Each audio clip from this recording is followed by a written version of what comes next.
Hello everyone. This is the 15th part of the story, Blade God of Blood. Chapter 29. It's not in vain, these potato chips taste good. Ivan grabbed a handful of potato chips like a bearman and threw them into his mouth, then threw a camera to Bert and said, "Hang it on your body so we can see it more clearly." Bert was angry. "Are you the boss or am I the boss? The more I know, the stronger the armor I can create. The stronger my armor, the more money you can make." Ivan leaned on the sofa and said arrogantly. Bert was speechless. Is this the legendary master of technology? And even the boss has to give him some face. Unfortunately, Bert is not an ordinary boss. He showed his middle finger, turned off the TV and the drone with the remote control, and said, "I will record it first, and you will watch it when I come back." "No!" Ivan and Anton shouted at the same time. Bert smiled proudly, and strode out of the villa. "What a joke! I don't lack money, why should I please you?" When Bert left, Ivan and Anton, who were still very angry just now, smiled at the same time. Ivan took out his mobile phone and pressed the TV, and the screen reappeared on the TV.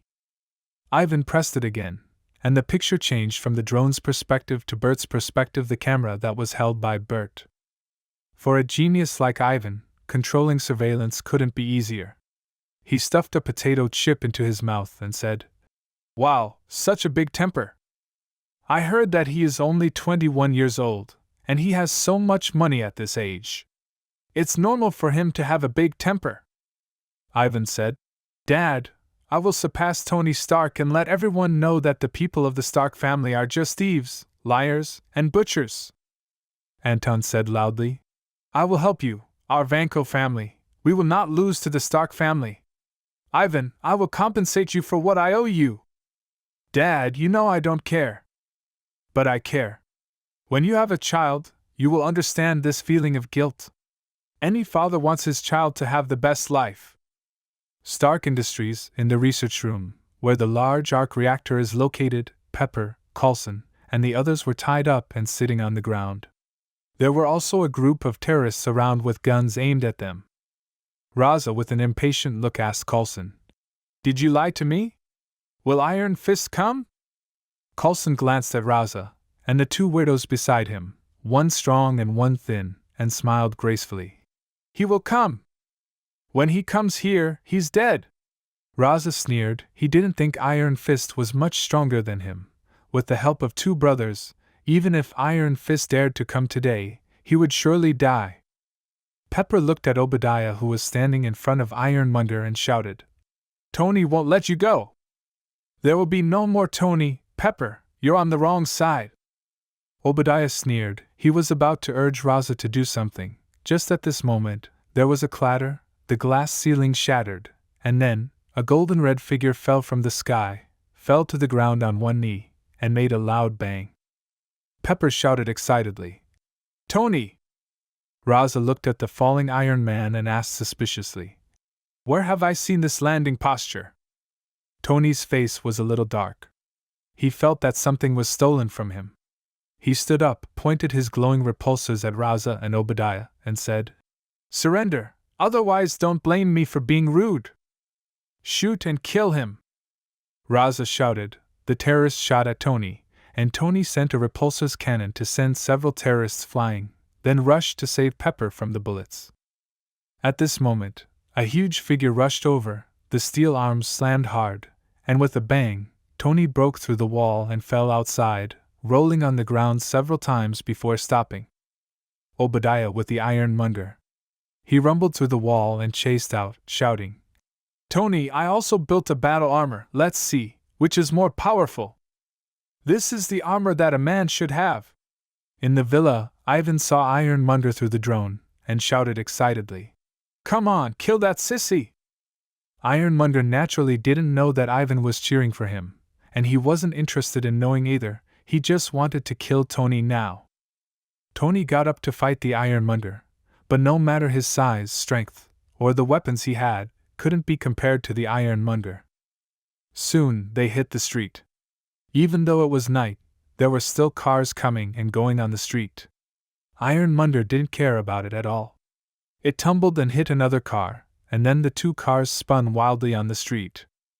The cars behind had no time to evade, and they slammed into it.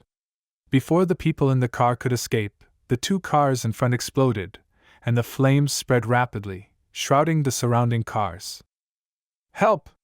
Someone helps us? The people in the car couldn't escape, and could only scream and cry for help amid the fire. Just so casually, several people died. This is the real Marvel world. The kind of fairy tale in the movie where aliens invaded and only a few people died is impossible in reality. Tony wanted to go to save people but was kicked by Ironmonger. Ironmonger was not satisfied, so he activated the Gatling machine gun on the armor to shoot at Tony frantically. As for whether it would affect other people, he didn't care about it. Not to mention the Ironmonger and Iron Man outside, a terrorist was monitoring the front entrance of the research room, and suddenly, a silver-white sports car drove towards this place. "Someone is coming!" The terrorist shouted, and then, he was horrified to find that the sports car had no intention of slowing down at all, and hit the door. The terrorists were frightened and ran away. The next moment, there was a slamming sound, and the glass door was directly smashed by the sports car. The door frame, glass, and handles splashed everywhere. Then, the sports car turned a corner in the hall and stopped with an unpleasant friction sound. Bert walked out from the sports car with a displeased face, and said to Raza, who was furious and frightened, "Heard that you asked for me. Have you figured out what price you will pay?" Raza stopped the terrorists from shooting. He brought his two brothers forward and said bitterly, "The price is that Kunlun will no longer have an iron fist." "Just you?" Bert smiled disdainfully. The strong and thin men beside Raza were indeed a bit strange, but to him, what was it? Hearing Bert's words, the muscular man as strong as a stone clenched his fists and made a crackling sound, and provocatively said in broken English, "I heard that your fists are very hard. I want to compare it to mine." Raza hurriedly shouted in Middle Eastern, "Aku, this kid is very powerful, but his skills are not good. We don't need to fight him head-on." "No head-to-head? The body that the Lord Mandarin gave me can't even be penetrated by a bullet." Aku was full of confidence in himself. He slammed his fist hard, and rushed towards Bert like a ferocious monster. Even the ground shook. "Well, come on!" Bert shouted, and his right arm lit up with a dazzling red light as if a fire dragon was hovering in there. Then, he punched out like a thunderbolt, and the sound of a dragon roared in the air. Seeing something was wrong, Aku hurriedly crossed his arms to protect him. The next moment, an unparalleled force slammed into his arms. His proud arms broke on the spot and were caved in by Bert's fists. They smashed into his chest together, sending him flying backward like a cannonball. Bang! Aku smashed through the wall and fell outside. Raza hurriedly rushed to the hole to check and found that Aku was lying in a pool of blood like a leaking broken doll. "How is this possible? How can you be so strong?" Raza turned around and shouted in disbelief, "Last time, the other party was not this strong. Last time, I only used about 20% of my strength, now, it's 50%. Bert said lightly, "The last time it was for fun, just do whatever you want, but this time someone took the initiative to come to the door. He naturally has to be more serious and kill the other party properly." "What you said was actually true." Raza felt a chill all over his body, and Bert said, "Of course it's true. Speaking of which, it's not good to have too much strength. I'm afraid of killing people, so I always have to suppress my strength." Pepper and Coulson were speechless when they heard the words. Raza, who was still thinking about the situation, immediately chose to follow his heart, turned his head, and shouted at the terrorists, "Shoot him! Shoot him!" The terrorists immediately raised their AK and shot at Bert. Bert didn't dodge. Immediately, Bert pushed his hand forward, and the bullets got hit by the red light and flew back at a faster speed than before. The terrorists screamed and fell one after another with blood holes all over their bodies. Whether it was Raza, the others, or the captives, they were all stunned, and Pepper opened her mouth in disbelief. "Is this some action movie?" Too exaggerated, right? Bert put his hands behind his back. Iron Fist is no joke, not to mention that Bert is an Iron Fist that absorbs elixir super fast.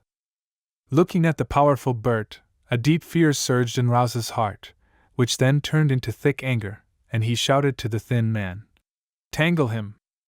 The thin man gritted his teeth, pulled out the 2 scimitars from his lower waist, and rushed in front of Bert, but he did not attack but moved quickly around Bert. His speed was extremely fast. If other people encountered such a situation, they would be shocked, but Bert just wanted to laugh. Bert smiled and stepped on the ground with his right foot, which was shining red. The force exploded, and the ground shook like a wave. Before the thin man could stabilize his body, a fist that seemed to be burning with flames became bigger and bigger in his eyes, and he was suddenly desperate because he knew that he was doomed. The thin man was right.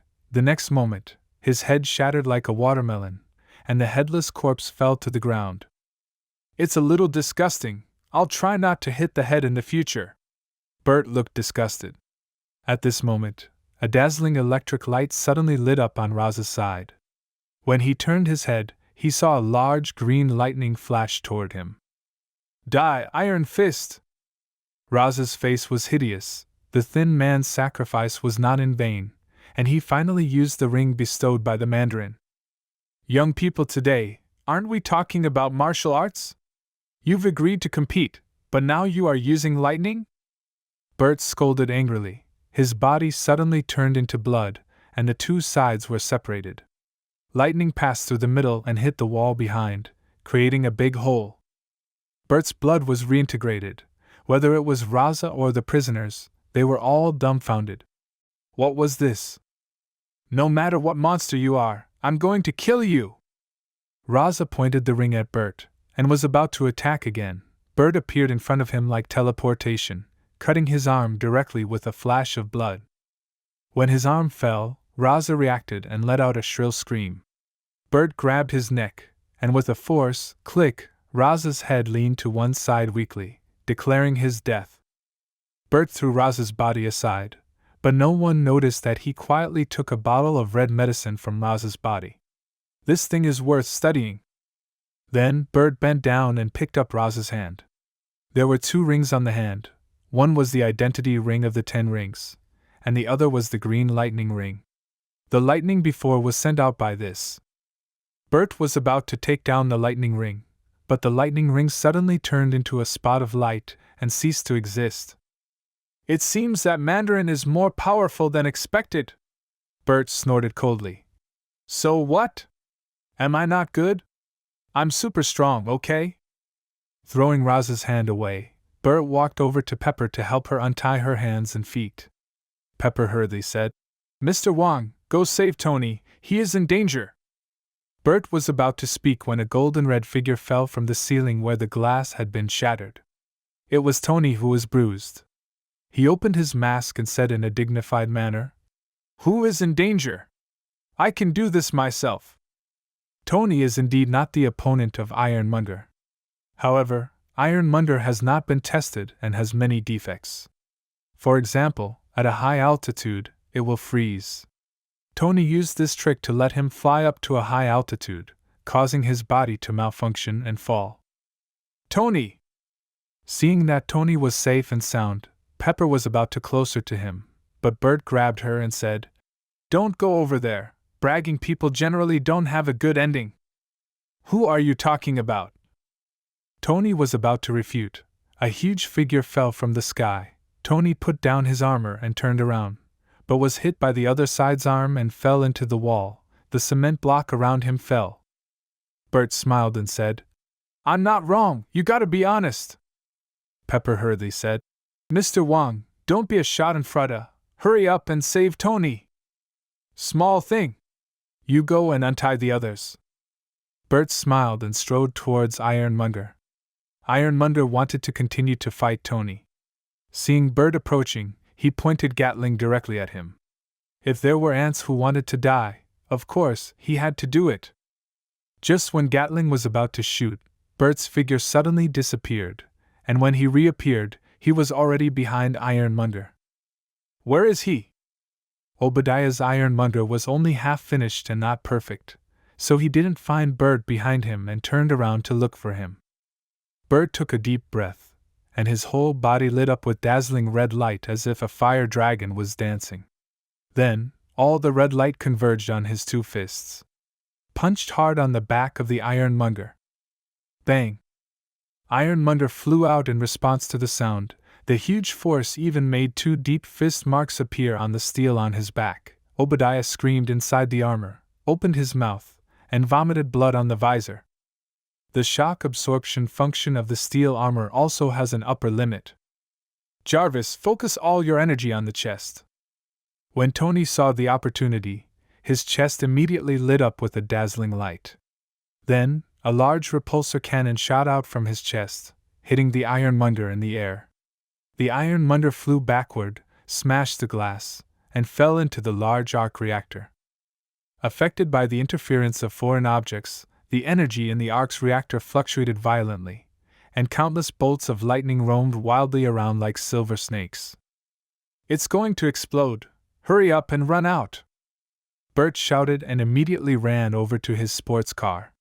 Pepper, Coulson, and others also hurriedly fled out, but Tony didn't move. He opened his visor and shouted in horror. Help me! I have no energy left! You don't have any energy at all? You are a rechargeable doll, what a shame! Bert gave up driving, pulled the bumper of the sports car, and ran to Iron Man, then pulled him out of the wall and carried him on his shoulders. Then Bert, who was carrying Iron Man while pulling his sports car, ran out. What is this? When Pepper and the others looked back at this scene, they were speechless. It was the first time they saw someone pulling a car and running. A few seconds after Bert left the research room with the sports car and Iron Man, the arc reactor exploded, huge flames and airwaves roared out, and all the glass shattered. Except for Bert, everyone else was knocked down. Bert put down Iron Man, turned to look at the research room full of flames and black smoke, and said with a smile, I hope you have insurance. Tony lay on the ground and said angrily, Don't worry, I bought it, and I'm not a charging doll. You are a dead charging doll, Bert said with a look of contempt. Tony, you can't last long, it's seriously bad. Tony was angry. What did you say? I can't last long. You go and ask my girlfriends, can I last long or not? Bert said. I'm talking about your battle armor, not you. You are so sensitive, aren't you? Tony became more and more annoyed. Who is sensitive? At this time, Pepper got up from the ground, ran to Tony nervously, and asked, Tony, are you all right? Bert said casually, He's fine, and he's going to find his ex-girlfriends to find out how long he can last long. Tony! Pepper was angry. Forget it before, now that you have me, you still have to find an ex-girlfriend. Tony hurriedly explained. I don't, Pepper, he's slandering me. My staying power doesn't need to be verified. You don't seem to deny that you are looking for your ex-girlfriends? Pepper sneered. Tony froze suddenly. Bert laughed when he saw it, and Tony glared at him. Isn't that something you did? At this time, the poor Coulson with short hair came over and stretched out his hand to Bert. Mr. Wong, thank you for saving us. I'm Phil Coulson from S.H.I.E.L.D. Coulson looked at Bert with amazement. He now finally knew why the director attached so much importance to the other party. This blood god is really powerful, and neither the Ironmonger nor the Iron Man is his opponent. Bert shook hands with the mayor of Marvel Novice Village and said, Hello, by the way, Coulson, are you responsible for the settlement of my appearance fee? What? Coulson was stunned. Is there an appearance fee? Bert laughed and said, Just kidding, okay, Tony, Pepper, the matter is settled, I'll go first. Mr. Wong, thank you. Pepper said gratefully, but Tony muttered, I can do it without him. Tony! Pepper was dissatisfied. Tony turned his head and didn't speak, but sighed secretly in his heart, that bastard is not only richer than him but stronger than him. Bert didn't care. He waved his hand and said, Pepper, call me Bert in the future. Obadiah's era is over, and next, it's your era. After speaking, Bert jumped into the sports car and drove straight away. Pepper was stunned for a moment, and then remembered the fortune-telling a few days ago. She felt both anticipation and fear in her heart. Could it be that she can really become the president of Stark Industries? After the fight is over, everything naturally come to an end. The battle between Iron Man and Ironmonger has destroyed half of the street, and dozens of people have died. They must give the public an explanation. At the press conference the next day, S.H.I.E.L.D. carefully prepared a rhetoric speech. As a result, as soon as Tony stood on the podium, he directly announced that he was Iron Man, which caused a sensation in the audience. "Coulson, I'm sorry!" Pepper reluctantly apologized to Coulson, but he was not surprised because it was Tony Stark. "It's nothing." Coulson waved his hand indifferently and went out to contact the director to talk about this. Ensign, who was on the side, thought of something and said to Pepper, "I now know what Bert said about the great career." "Great career? Superheroes?" Pepper was stunned. Bert's words seemed to be true, step by step. In other words, sooner or later, she will run away with Happy. Pepper silently prayed for Happy in her heart. As we all know, someone is super careful. Chapter 30. In the villa, Bert said to Ivan, "Iron Man is officially born. Where is your arc reactor? Give me another month and I'll rub his face into the ground." Ivan scolded angrily, thought of something, and asked, "Manufacturing armor requires the top weapons company. Do you have one?" Bert smiled and said, "Not yet, but there will be one soon. You will be the company's weapons manufacturing director and shareholder." "Then I'm waiting." Ivan got up and couldn't wait to study the arc reactor. He didn't want to be beaten by Tony Stark. "Ivan, make me a miniature camera that couldn't be found so easily. I want to take some people's criminal evidence." Bert thought of something and shouted to Ivan, "It's better if it's a remote control. If you can't, it doesn't matter. It's not a big deal." Ivan said casually, "It's not difficult, I'll get it to you in a while. I don't have the time recently, otherwise I'll get you a virus to control the other party's cameras, which is more convenient. It's enough to have a camera, and not being detected is the first consideration." Bert smiled and said these geniuses are indeed not comparable to ordinary people, but even geniuses have to work for this local tyrant. Ivan waved his hand and strode away. He could design such gadgets easily. The story of Iron Man is over, and next, it's time to acquire the Osborn Group. Bert thought for a while, called Mercury, then handed her a red potion and said, "Give this to the blood department, and let them study it carefully. I want a detailed report." "Yes, blood god." Mercury nodded. After hollowing out the Rand Group, the blood department of the Blood God Group has been officially established. They will completely study artificial blood. Once successful, it will have great significance for both vampires and humans. Bert added, "In addition, notify James and let him infiltrate the Osborn Group with all his strength, whether it is to send spies or buy it. In short, I want detailed information on the Osborn Group, including shareholder information, department structure, research projects, etc. The more detailed the better."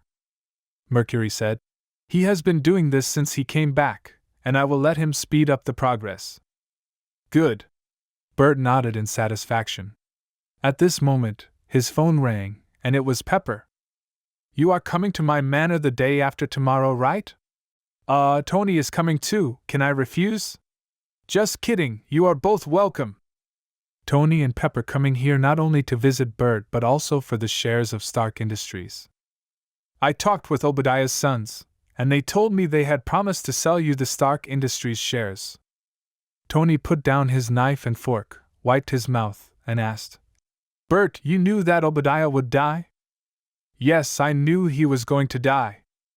Bert glanced at Tony and said, "As long as you win, he will surely die, either at your hands or at the hands of those behind-the-scenes bigwigs, and he will be silenced."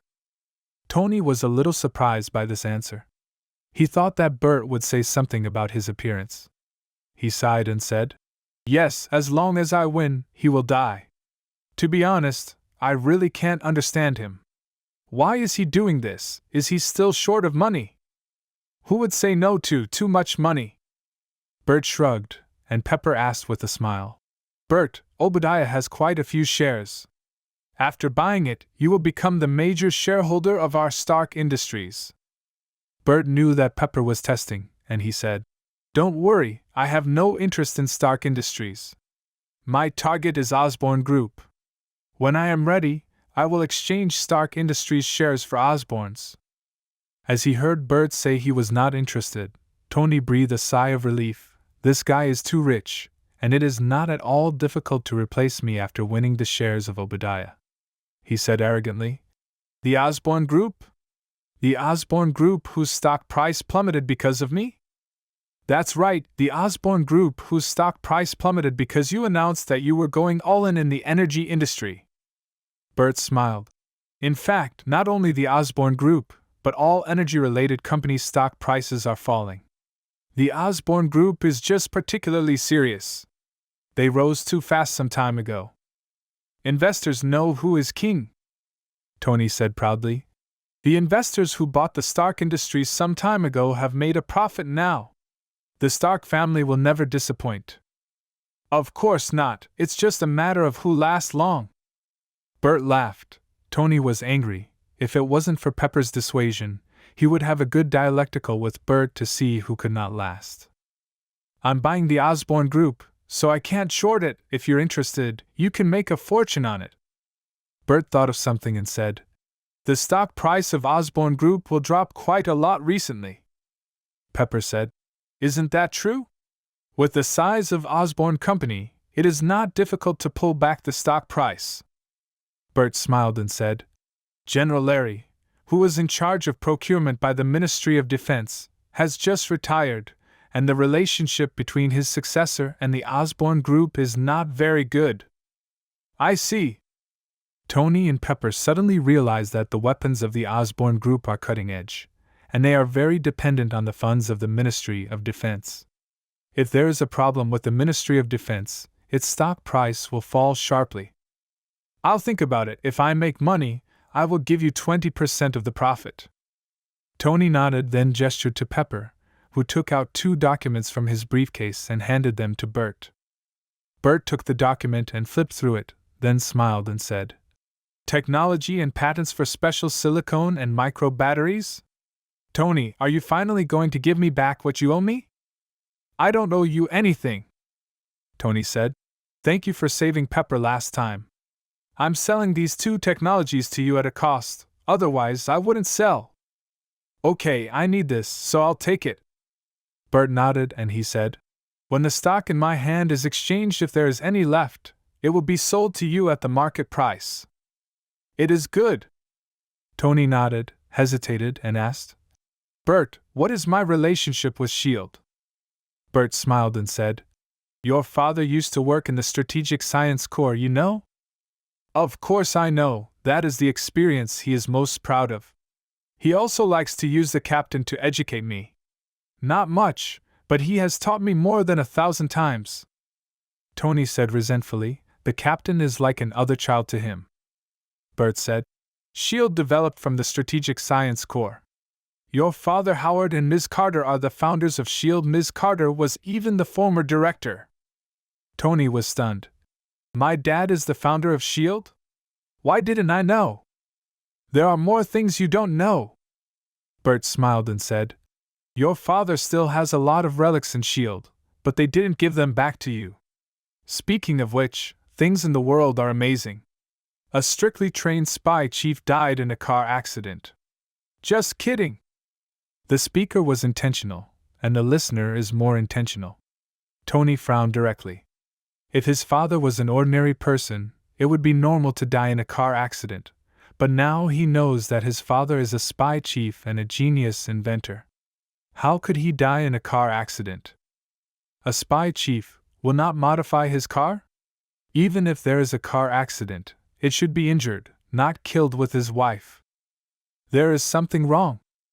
When Bert stopped, he raised his cup and said, Here is to Iron Man! Tony absently touched the cup with Bert, then got up and said goodbye. He was going to go back to investigate the details of his parents' accident, as well as S.H.I.E.L.D. Bert sent Tony and Pepper away. He looked at the passing sports car and squinted slightly. The era of superheroes has officially begun. And with the emergence of superheroes, supervillains, and world annihilation level crises will follow. Marvel World, Heroes Paradise, Commoners Hell. Of course, where the rich are, it is heaven. The headquarters of the Osborne Group is also located on Manhattan Island. In the chairman's office, Norman Osborn with a sullen face looked at the group's stocks that had been falling for the past few days, and couldn't help but get angry. Damn Tony, damn Iron Man! Tony Stark is a recognized super genius, and now he has become Iron Man. When he said that Stark Industries would fully develop its energy business, the stock prices of all energy companies fell, only Stark Industries soared. It is not only this matter that bothers Norman, but also the newly appointed General Slocum of the Ministry of Defense. He has a bad relationship with his predecessor, so he has been suppressing the projects led by his predecessor. Unfortunately, the Osborne Group's body strengthening program is one of them. General Slocum has issued an ultimatum to see the finished product of the human enhancement medicine in a short time, otherwise, he will allocate funds to support the humanoid armor project of Hammer Industries. Since the appearance of Iron Man, the armor has been very popular. Norman let out a breath and called in Dr. Strom, who was in charge of the human enhancement program, and asked, "When can we start human experiments?" Norman, no, in the last guinea pig experiment, a guinea pig showed a serious tendency to violence, and it was very aggressive. Dr. Strom shook his head again and again. "I think we should study the equation again.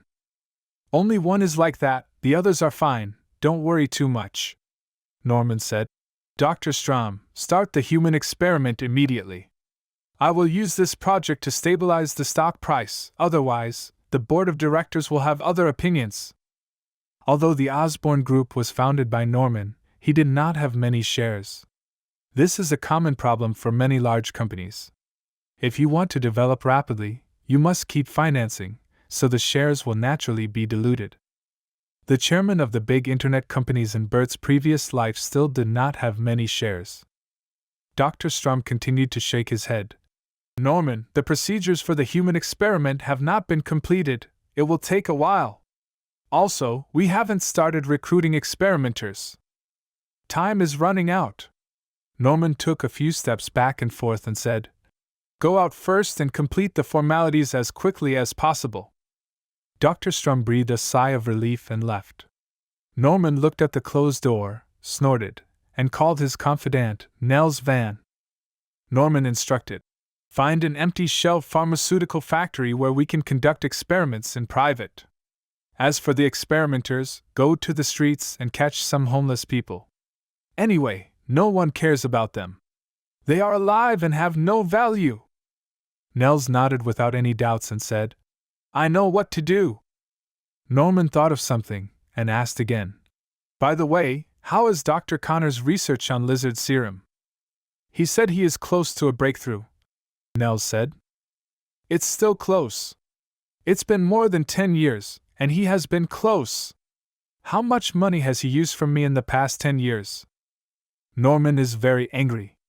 The reason why he is so eager to study human enhancement serum and lizard serum is not only because of the impact of stock prices but also because Osborne suffered all his life due to a degenerative disease that eventually kills him.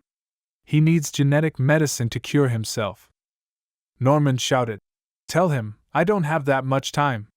Within 3 months, if I can't see the lizard serum, he will get out of Osborne with his research." "Yes, Mr. Osborne." Nels nodded and turned to leave. Norman slammed the table angrily but suddenly felt a little breathless. He hurriedly took out the medicine bottle from his pocket, then unscrewed the cap, poured out the tablet, and swallowed it. Norman slowed down. He knew that he didn't have much time, and he had to research a suitable serum as quickly as possible at all costs. Norman clenched his fists and thought firmly. "It doesn't matter if I die, but I can't let Harry follow in my footsteps. I must develop the perfect serum and give Harry a complete life. Norman did not know that everything that happened in his office was quietly recorded by a camera, and after 3 days, the camera was taken away and replaced with a new one. Although the Osborne building was heavily guarded, no one found out about it, because it was only a drop of blood that did it. Although Ivan has made a remote control camera, for the sake of safety, I'll change it myself. Bert put the camera's memory card into the computer, and the picture quickly appeared in it. After reading it, he smiled slightly. The old green devil didn't use himself to do human experiments, and yes, he is a billionaire. How can he do something so unreasonable? In the movie, it was just for the sake of the plot. Old green devil, your chairman position will be replaced soon. As time turns, June comes. At this time, the streets are full of cool beauties wearing short sleeves and skirts, which are quite eye-catching. And this month, the hottest thing is still superheroes, but it's not Tony Stark, it's Spider-Man flying between high-rise buildings, and countless newspapers and TV shows are talking about him. Daily Bugle is annoying. It's scolding Spider-Man again, and said that the bad people he caught were all hired by him at his own expense. In an outdoor cafe in Hell's Kitchen, Trish Walker, the host of the radio show Trish Talk, looked at the report in the newspaper and cursed. It's not the first day that the Daily Bugle scolds Spider-Man. If you buy it every day to read it, you're actually funding it to continue to scold Spider-Man. Jessica Jones leaned back in her seat weakly. She hated going out during the day, and even more hated sitting outside drinking coffee. She wanted to go to a bar for a drink. This newspaper is fake. I won't spend money on the Daily Bugle. It's better to go out of business. Trish snorted. She looked at Jessica and said excitedly, Jessica, do you want to be a superhero too? You have the ability. No, absolutely not. Jessica shook her head like a rattle. What a joke. The last time she helped someone, she turned her head and met the purple man and yellow people. If it wasn't for her escaping fast, she wouldn't know what it would be like now. Trish is very disappointed. She is full of unwillingness. If she has Jessica's ability, she will become a superhero and be worshipped by the whole city, just like Tony Stark and Spider-Man. Trish, being a superhero isn't as good as you think, Jessica said. You should give up this idea as soon as possible, and also, don't bring me here for coffee again. No matter how long you stare at the tea house, they will not let you in. They have a membership system. Only members are allowed inside. After hearing this, Trish couldn't help but look at the dragon subduing tea house opposite. She said a little frantically, Why does a tea house have a membership system? Aren't they afraid of closing? Jessica said. You asked me, who am I going to ask? Trish, Kung Fu, and everything are fake, and that old lady that day may not be related to this tea house. Maybe she was just passing by.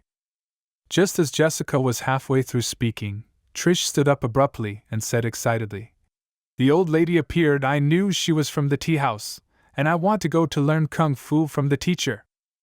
After speaking, Trish grabbed the bag, trotted to the door of the tea house, and shouted to the old lady inside through the door in broken Chinese. Master, master! Madame Gao was a little surprised. She walked over tremblingly, opened the door, and asked, Who are you, and why are you calling me master? Trish said excitedly, My name is Trish. I want to take you as my teacher and learn Kung Fu. I see. I'm sorry, I don't accept apprentices. Madame Gao understood. She waved her hand, turned, and walked in. Trish was in a hurry and wanted to enter, but was stopped by the security guard in the suit at the door. This woman is a habitual offender and tried to sneak in several times. Trish couldn't get in, so she could only shout at the door. Master, I want to learn Kung Fu, and I'm willing to pay a high price. Madame Gao shook her head. How can Kung Fu be learned with money? Besides, will Madame Gao be short of money? Back then, all her money was packed in sacks. Seeing Madame Gao ignoring Trish, Jessica, who came over, said dissatisfiedly, Trish, she's a liar. You don't need to beg her. Madame Gao still ignored her. She is now heartbroken, and she just wants to go to jail here quietly, and then one day, go back to Kunlun. Trish was unwilling to fail like this and wanted to rush in, but the security guard in the suit pushed her angrily and almost pushed her down. Jessica was furious and pushed the security guard's shoulder hard. As if the security guard was hit by a motorcycle, he flew out and fell to the ground. Madame Gao looked back at this scene and couldn't help but look at Jessica. What kind of training place does not teach? You tell my sister honestly, you are a liar! As Jessica walked in, she shouted. Madame Gao shook her head, pushed Jessica out with a wave of her hand as she fell to the ground, and then said, "The owner of this tea house doesn't like people breaking in." Jessica sat on the ground, a little dazed. The other party didn't touch her. How did she fall? This is so unscientific. Trish's eyes brightened, and she shouted, "Master, I want to learn Kung Fu from you." Madame Gao didn't want to accept apprentices, and she didn't want them to bother her again, so she deliberately made a problem. "If you want to learn, you can kneel there for a day, and I will accept you as a disciple." "Kneel here?" Trish was stunned. She is a star. If she started to kneel here, it would be big news. "Trish, ignore her. Let's go back. I'll find someone to tear it down tomorrow." Jessica got up and said viciously. Bert happened to come out of the backyard and asked in amazement, "Who wants to demolish my tea house?" "Huh, Jessica Jones?" Jessica looked at the Asian opposite and asked suspiciously, "You know me?" Bert smiled and said, "Of course I know. I saved your life, but not only did you not repay, but you smashed the glass of my house." Jessica finally recognized Bert. She took a step back and shouted in horror, Are you that yellow man?" "Yellow man? What yellow man?" Trish was confused. Jessica knew the owner of this tea house. Why didn't she say it earlier? I didn't have to be blocked out for so many days. "Yellow people?" "Yes, we did wear yellow clothes at that time." Bert smiled. He turned to Madame Gao and asked, "What's the matter? Is such that?" Madame Gao said the matter again, and then said, "I will drive them away immediately. The blonde can be driven away, and the one named Jessica should be brought in as a waiter to pay off the debt." Bert said. Madame Gao nodded and walked towards Jessica with a cane. Jessica was shocked and turned to run away, but Madame Gao hit her in the back with a cane. I don't know how Madame Gao did it. After Jessica was hit, she felt numb and could not help herself. She fell to the ground softly. Madame Gao grabbed her arm and pulled her to the backyard. Unable to resist, Jessica shouted, "Trish, save me! Jessica!" Trish was in a hurry and wanted to rush in to save people, but Bert motioned for the security to stop her, and then said, "Don't worry, I will let her go when she pays off her debts." Trish shouted, "I'll pay you back how much she owes." Bert said, "Not much, just a piece of glass, a life-saving grace. If it is just glass, it can be repaid after tens of days of work. As for the life-saving grace, she can work for a few years." "Then why don't you keep her for 20 more years? What's the difference between this and kidnapping?" Trish said angrily. Bert smiled and didn't answer. "In other words, this looks like kidnapping." Trish thought of something and shouted, "I can help her pay it back. You should know me, right? If I come to your store as a part-time worker, it will attract more customers." Bert smiled and said, "Do you think I care about customers?" Trish was speechless. How could a membership-only tea house care about the number of customers? At this time, a nervous and unconfident voice sounded next to him. "Excuse me, is this the dragon-subduing tea house?" Trish turned her head and saw an ugly, dirty-looking man standing beside her asking questions. She frowned and was about to speak when Bert came over and stretched out his hand. "Mr. Dillon, I was waiting for you." When was Max Dillon ever been treated so kindly, let alone a big man with a well-dressed and extraordinary bearing? He was flattered and stretched out his hand. "Hello, please call me Max. Let's go in and talk." Bert motioned Max to come in with him. Trish was annoyed when she saw that such a weirdo could go in, but he couldn't. "It's always like this. Others can easily get what I want," Humph, isn't it just kneeling? I'll show you.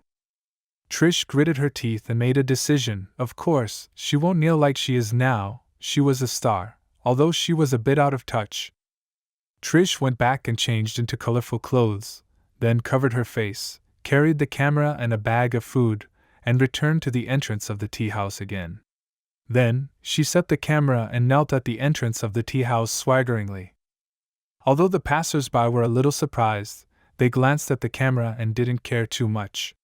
It was either a weird show or performance art. In New York, there are many such things, so it's not surprising. Trish thought proudly. Hey, I just have to endure this for 24 hours? Then I will learn Kung Fu and become a superhero that is even hotter than Iron Man and Spider-Man.